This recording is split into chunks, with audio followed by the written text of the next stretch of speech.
Cellura's strengths are getting a pitch up in his shoulders or his eyes that he can drive. You make a mistake on Mike up in the strike zone and across the plate, and you're in a lot of trouble. That's the key to being a real good hitter, is hitting the ball hard all the time. An easy cut in terms of slow pitches is staying within yourself. I believe that we've talked earlier about slow pitch softball, you generate your own power. Well, if you take an easy cut, you're going to hit the ball as far as your cut allows you to hit it. The fences normally that we're playing are 300-foot fences. We put on hitting exhibitions in major league stadiums where it's 330 down the line and 360, 375 in the power alleys. And both Rick and Mike hitting these exhibitions hit the ball consistently out of the major league parks. You've got to be aggressive. If you're taking an easy swing, then you're liable to make an easy out. You're not perfect in this game, and if you're going to make an out, you want to do it on your best cut. You don't ever want to get cheated, is one of my beliefs. I think the difference between Mike and the ordinary player is probably the time put in practice. Mike at one time probably was an ordinary player, but he's put in hours and hours of hitting in practice. Mike hits 2-3 times a week.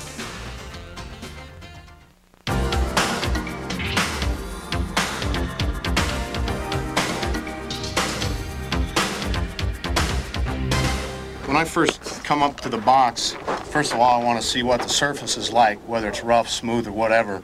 And I have a habit of, kicking the dirt and smoothing it out a little bit. This way I know that I'm getting in the box the way that I want to. Usually the first time up, I'll go to my normal position in the box, which is usually up in front of the plate, because I like to catch the ball at my eyes.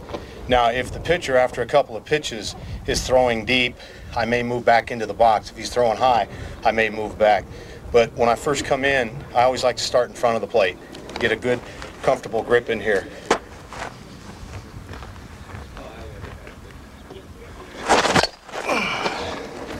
The most important thing about my stance is how I'm in the box. Do I feel comfortable? Do I feel comfortable enough that if I'm driving real hard, whether my feet are going to catch or whether they're going to slip? If they slip, that's no good. You're going to lose your energy that's being generated by the push-off. So that's real important for me. Oh, mashed it.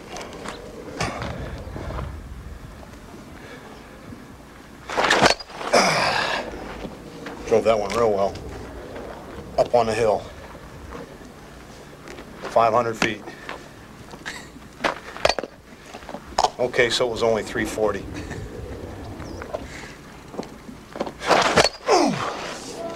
The important thing about being a power hitter and your feet are you have to have good traction. And I like the way these ASICS shoes work because they do give me that good traction that I need. You have to have the good traction to be able to push off.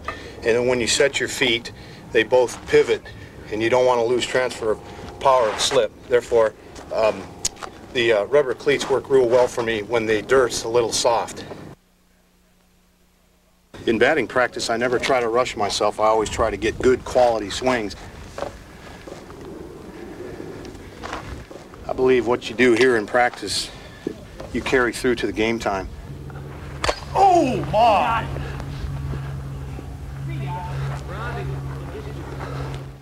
As you saw earlier when Rick was hitting, I'm going to show you probably just a little bit more different style than Rick uses. He's a little bit bigger than I am. He's a little bit stronger. He probably uses his body more than I do, meaning not only the upper part of the body, but also the hips. If you'll watch me, I do rotate my hips, but I rely mostly on the upper part of my body.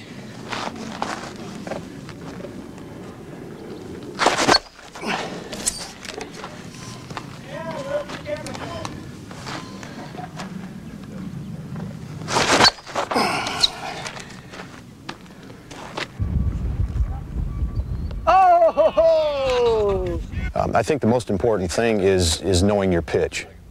In other words, for me, being a line drive home run hitter, I have to hit the ball up at my eyes only because of the fact that I am a line drive hitter. If I hit something below my waist or even with my chest, it's basically going to be on a line. Therefore, for me, the most important thing is knowing my pitch.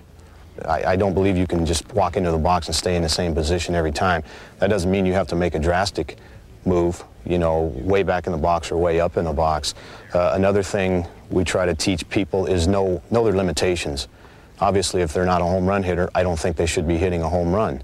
I think a lot of the players get cheated in the fact that they don't use the whole field. I learned to hit to the opposite field many years ago because people used to shift on me because I was basically a pole hitter, and now they don't do that anymore. I can hit the ball, you know, really to all parts of the field. Obviously, left, center is my power. I don't hit very much power to the right side, but it keeps them honest. Of course, a lot of teams would like for me to see, you know, go that way. It helps them out too. So that's what we try to teach the people, or I do. You know, really know your limitations. If you are a home run hitter, fine, work on that. What we're doing here is, in a lot of instances, the weather conditions do not allow the home run hitting game. So what we want to do here then is work on our base hits, either up the middle or to the opposite field. One way to do it is, if you have a complete team and you know the wind's blowing in, is go ahead and align the players in their normal positions. And what the bucket out there represents is the hole you're actually trying to hit. What Rick is probably trying to do here is look for something away from him, that is the pitch away from him. Therefore, he can drive it into that hole instead of taking a pitch inside and trying to inside out it over to right field.